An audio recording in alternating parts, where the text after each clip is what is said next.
Hello, everybody, and welcome to I'm being suffocated right now of my own chili. I actually hate this.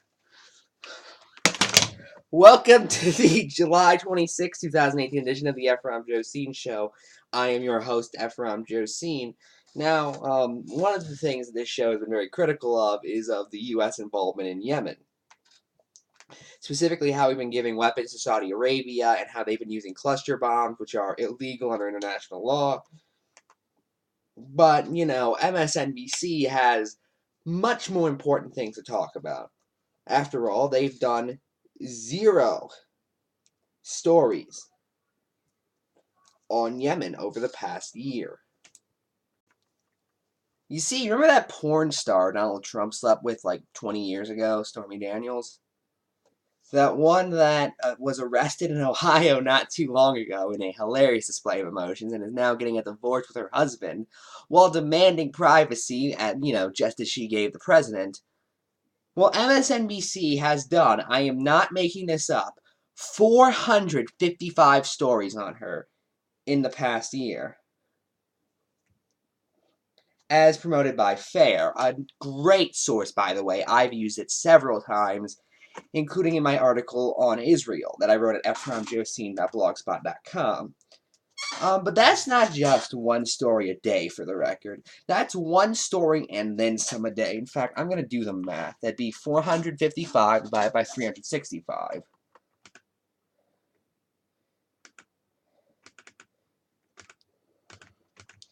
Which equals 1.24, 1 1/4 stories every day.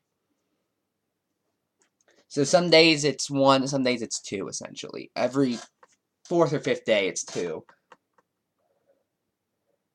You know, for a network that is very anti-Donald Trump, I find it kind of odd that this same network has really just taken the time to ignore his biggest failure, that being his support for Saudi Arabia, which he said he wouldn't do on the campaign trail, by the way. Although Wolf Blitzer is complaining because that's not going to create jobs.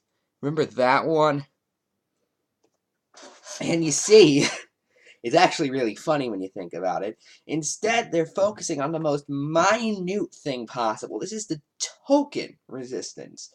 I'd expect someone to bring it up on a CBN interview. This is what the president did that was bad. Now let's talk about how great tax cuts are. Ted Cruz, 2016. It's easily the saddest thing I've ever seen, and that's coming from me, so you know it's true. Just, my God. But anyway, don't worry, by the way, with Ryan retiring, we could get a new Speaker of the House. And that includes a certain someone who's going to run for Speaker after Ryan leaves. Ladies and gentlemen, meet Republican Jim Jordan. Never heard of him? Well, he's represented in Ohio's 4th District.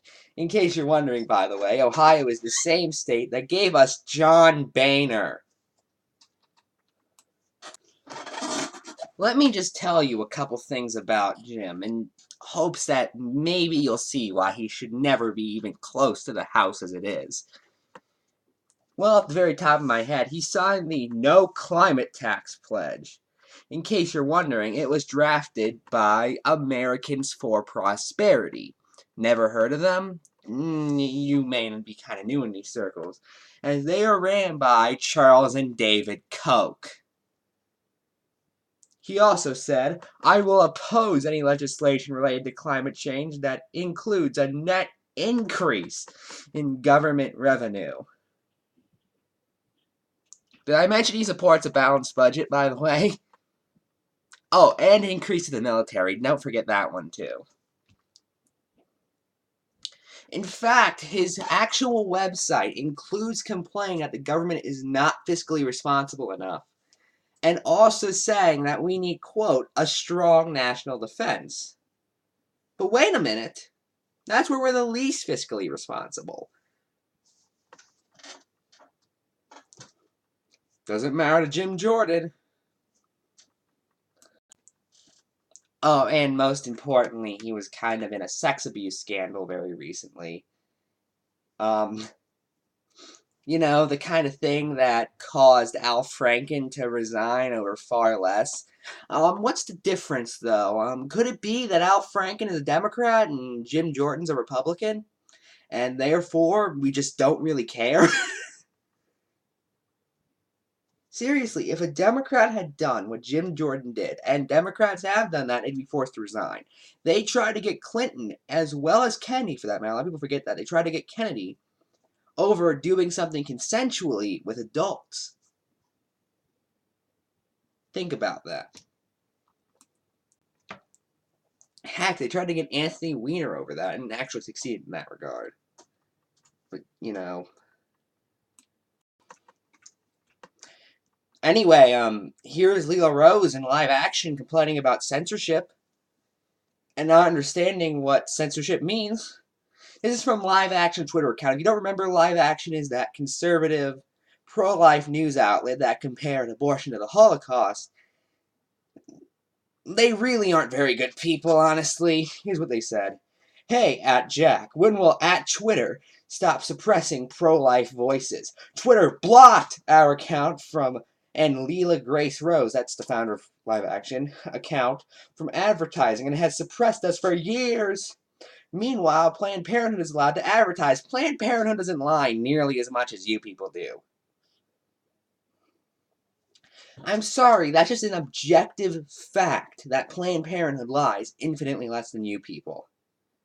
Half of your articles are basically 12 images that will make you say, screw autonomy and freedom and all that. Maybe Mussolini was actually right.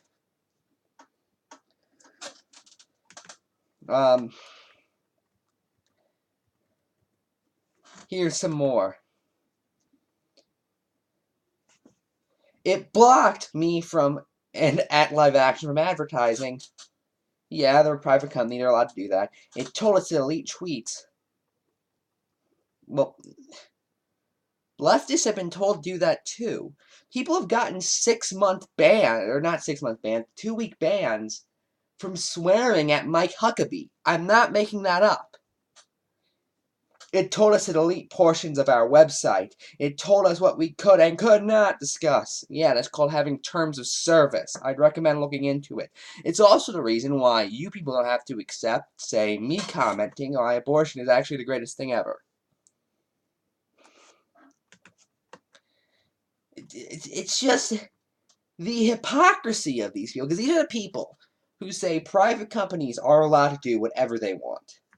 If they want to deny service to gay people, that's perfectly fine. If they want to deny service to black people, that is perfectly fine. If they want to deny service to women, that's perfectly fine. If you want to open up a center convention on telling women that abortion is wrong based on completely wrong statistics, that's perfectly fine. However, don't you dare call me wrong. Don't you dare say I'm violating your terms of service when I obviously am. Alex Jones just threatened Robert Mueller on Facebook this week. That's an objective fact. And Facebook just can't ban him because of people like this. It just angers me to no end. I'm Ephrom, and enjoy your weekend.